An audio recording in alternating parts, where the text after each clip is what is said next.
Welcome to Good Burger, home of the Good Burger. Can I take your order? Welcome back. Today we're making cheeseburgers, and we're making drive-thru burgers. They're not crispy thin smash burgers. They're not big beefy pub burgers. They're certainly not backyard barbecue burgers. They're drive-thru burgers, and no good burger would be complete without our not-so-secret Ed sauce. We're also gonna make some Route 66 style onion rings and even a drink to pair it all with. All that and more today on Bowling for Burgers.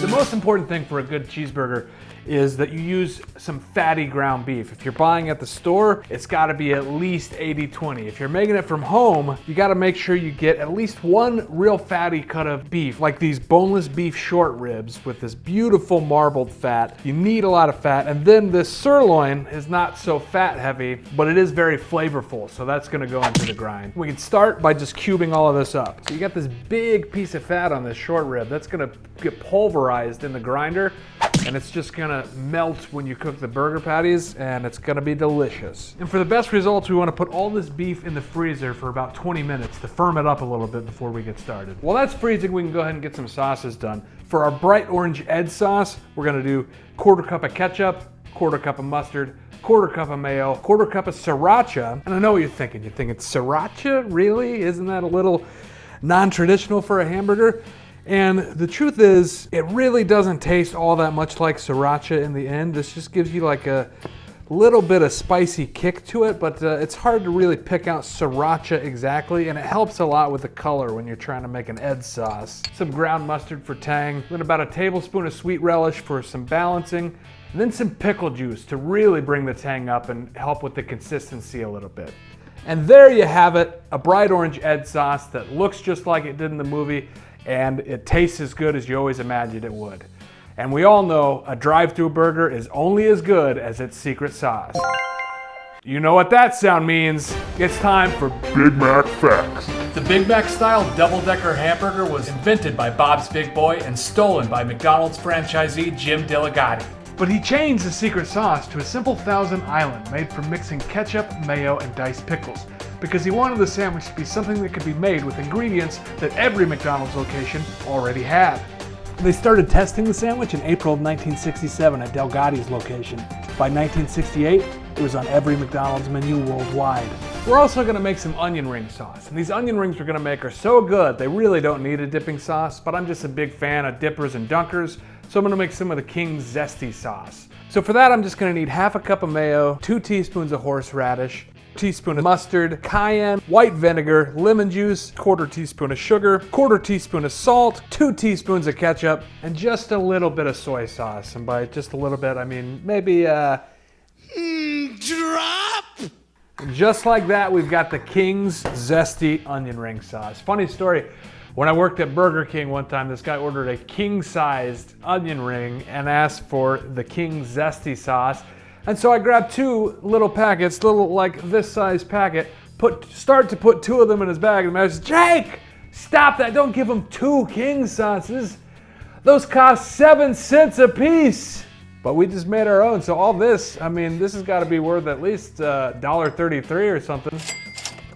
I'm also gonna slice up our onions for our onion rings. And a little trick I learned from a place called Average Joe's Classic Eatery that was briefly opened in a defunct miniature golf course a mile from my childhood home is that the cell structure of onions really does well when you just marinate it in hot sauce. Any Louisiana style hot sauce is my preference for these onion rings, so I'm gonna let these sit in here for a little bit till I'm ready to fry them. Then you start feeding the beast. Now this is a real grinder, this isn't any kind of a metaphor. The great thing about grinding your own meat is that you know that there's no shark poison in here, there's no triamphethol. I just try to alternate between this fatty short rib and this tasty sirloin. Then you can take off this wider plate here and replace it with this finer plate to give this all a second grind. Your drive-thru burgers don't have to be big. In fact, I like to just measure them out to about 2 ounces a piece and then just ball that up into a little ball. All right, now let's heat up that cast iron. All right, we are ready to go. 2 minutes on the clock. Throw your burger down, give it a good smash. This is not a smash burger, but you do need to smash it down a little bit. Start from the inside out, pay special attention to the edges. A bit of kosher salt on there, and some fresh cracked black pepper. Forget the seasoning salt, you're not gonna do any better than salt and pepper. While this cooks, you can go ahead and get your bun ready. You want some Ed sauce on both buns. I love the sharp taste of some diced white onion and pickles. They've got to be crinkle cut. That's one thing McDonald's gets wrong. Crinkle cut pickles for your cheeseburger. You really don't need any oil for this burger because it's so fatty. It's got plenty of oil of its own. But there is a little bit of butter in the pan because I did butter these buns and gave them a little toast while ago. So just give some crispy, crunchy texture to the inside of the bun. And keep in mind, as you cook this, it is going to shrink a little bit as it starts to express these beef fats into the pan. So make it a little bit bigger than you want it. Now let's heat up some oil, and when that oil gets to about 360, I'm gonna take these onions and I'm gonna throw them in equal parts flour and cornstarch with a little bit of seasoning. I used Seafood Magic because it was handy. This is a recipe I lifted from a place I used to work in Oklahoma City called Irma's Burger Shack. You wanna flip these over after 90 seconds and let them go for 90 seconds more. Pull these out, let them drip dry somewhere. Oh, absolutely perfect onion rings. With 30 seconds left on the clock, go ahead and give that a flip. Throw your cheese on, top it so you can steam that cheese and sing this song. Steam, steam my American cheese slice, then put on a burger bun. It's a great hit, Steam, Steam by the All-American Cheeses. Really only needs 30 seconds on the second side because this is such a thin 2-ounce little drive-thru burger. Oh yeah, and there it is, looking pretty as a picture.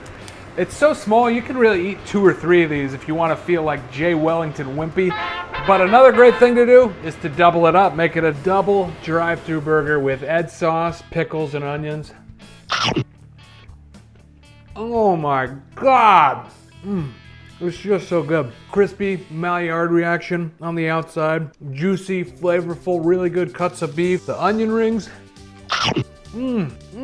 Crispy, and they taste so good with the seasoned flour and marinating in hot sauce. But then you've got Zesty King sauce. Just doesn't get any better than that.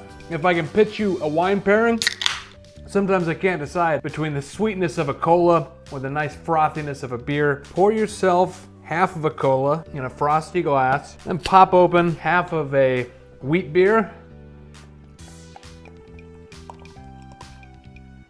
It's a Colaweizen. They do it in Germany all the time, and it pairs so great with this meal. Sweet, creamy, and a little dreamy. Thanks again for joining us on Bowling for Burgers, where every burger is a bowl in one.